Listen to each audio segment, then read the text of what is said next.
Silkyara tunnel हादसे को सफलतापूर्वक रेस्क्यू किया जा चुका है, पूरा किया जा चुका है। उसमें से 41 जो मजदूर हैं उन्हें बाहर निकाला जा चुका है। वो मजदूर जब उनकी मेडिकल जांच हुई तो वो स्वस्थ पाए गए। बहुत से मजदूर अपने घर पहुंच गए हैं। उनका स्वागत डीजे के साथ हो रहा है।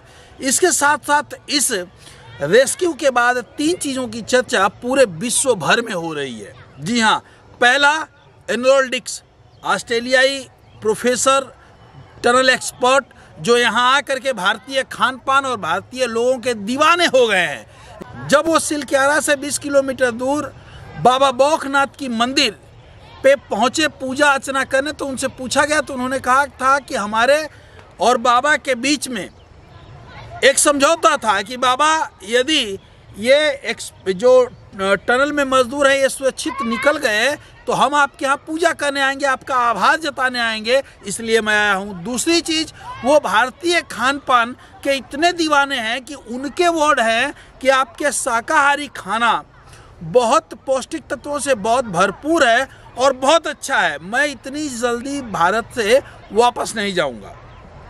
एक तो इनकी चर्चा खूब हो रही है। दूसरी, बाबा बौखनाथ की। बौखनाथ जब टनल बननी शुरू हुई थी तो जो नवयुग कंपनी थी टनल बनाने वाली, उन्होंने इनका मंदिर रास्ते में था उसे हटाया था। तब ग्रामीणों ने कहा था कि इनकी मंदिर को ससम्मान सही जगह पे स्थापित करके काम किया जाए तो कोई दिक्कत नहीं होगी। तब नवयुग के कंपनी के कर्मचारियों ने ये बताया कि चलिए हम कर देंगे, आई गई बात ख़त्म हो गई।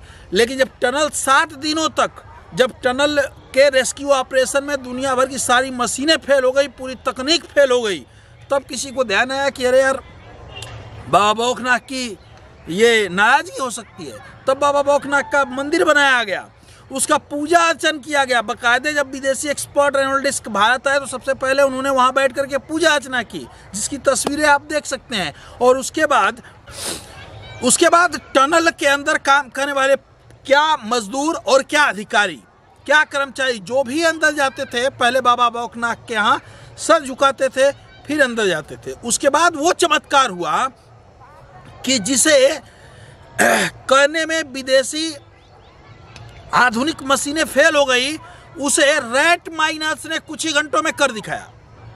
जी हाँ, रेट माइनस ने उन लोगों को बाहर निकाल लिया। तो दूसरी चर्चा हो रही है पूरे विश्व स्तर पे बाबा बौखनाथ की। तीसरी और सबसे ज़्यादा चर्चा हो रही है रेट माइनस। आखिर हर कोई जानना चाहता है कि ये रेट माइनस कौन है, ये रेट माइनस क्या है, ये होते क्या है, कौन सी ये तकनीक है जिससे भारत ने, पूरे विश्व की जब तकनीक फेल हो गई तो भारत ने ये कर दिखाया। वो रेट माइनस जिसमें कुछ लोग थे जो चूहे की तरह खुदाई करते हैं। जैसे चूहा दीवार के बीच, आप देखते होंगे कि चूहा इस तकनीक से खुदाई करता है कि दीवार गिरती भी नहीं है, पूरा अंदर चला जाता है, मिट्टी बाहर निकाल देता है और फिर अपने रहने का जगह बना लेता है। उसी तरह इस रेट माइनस ने काम किया। चौथा और सबसे अहम बात ये रही कि पूरे विश्व भर में भारतीय लोग जिस तरह से संकट के समय उठ खड़े हुए, 140 करोड़ लोग, आपने देखा हुआ है, कहीं हवन चल रहा था, कहीं यज्ञ चल रहा था, कोई प्रसाद बांट रहा था, कोई चुनरी चढ़ा रहा था।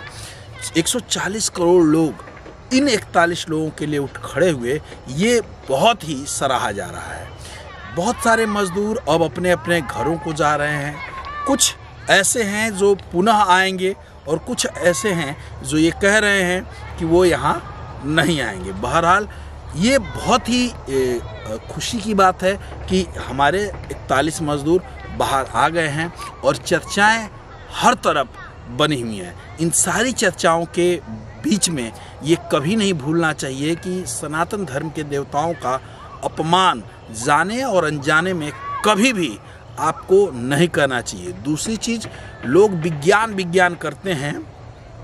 कुछ लोगों ने कमेंट किया था कि हम लोग चांद पे पहुंच गए, हम लोग साउथ पोल पे उतर गए चंद्रमा के और माइंस में नहीं पहुंच पाए। भाई, अब हम आपको क्या बताएं, हर पीली चीज़ सोना नहीं होती,